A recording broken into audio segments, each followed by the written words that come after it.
We're almost done counting the 50 days between Passover, when our ancestors were freed from slavery, and Shavuot, when they accepted the Torah from God at Mount Sinai. There's a long-running debate among the commentators as to whether belief in God is counted as one of the commandments in the Torah that we accepted on Shavuot. Some say, of course it is. You can't have commandments if you don't first have a commander. Others say, no, it's not. Because long before God gave us the mitzvahs, the commandments in the Torah, he imprinted on the human psyche an intuitive sense that he exists.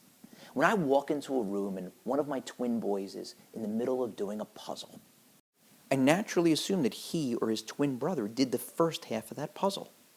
I don't assume that the pieces randomly fell into perfect interlocking position because someone else had walked into the room and turned on the fan or the air conditioning and the pieces ended up in the right spot. Even as a kid, I've always felt there has to be a God. I could almost feel him watching over me. We couldn't have gotten here randomly. I've never been able to take seriously the claims of the atheists that God doesn't exist. After all, you can't prove that God exists. I may not be able to prove it to you, but don't you make almost all decisions in your life based on probabilities? And isn't it vastly more likely that we got here because God put us here and not because of some random accident after a big bang? Seriously? When I'm in my office in Manhattan and I look outside and I see an absolutely beautiful sunset, I think, Michelangelo, eat your heart out. You were a great artist, but compared to God, you don't even rank. With all the technological and scientific advances in today's day and age, the human body, with its focal point, the human brain, is still by far the most sophisticated machine in existence. And yet, despite that intuitive sense that God exists, that we all have, whether we admit it or not, we sublimate it. We create other religions or other gods that are much easier to worship, that ask far less of us than God does through his commandments in the Torah.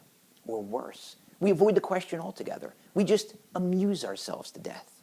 The comedian Jerry Seinfeld has a routine where he proves that your fingers are the last body parts to go to sleep at night. What does he mean? He says, I'll be lying in bed. My wife's asleep, and I'm so tired. All I want to do is go to sleep, but I'm holding that TV remote, and I keep pressing that channel button in the hope that maybe I'll find something entertaining. We've all been in that position, holding that TV remote or surfing to yet another web page in the hope that maybe we'll find something entertaining when really we should just be going to sleep. On Shavuot, we have a tradition to stay up later than usual, if possible the whole night, studying Torah.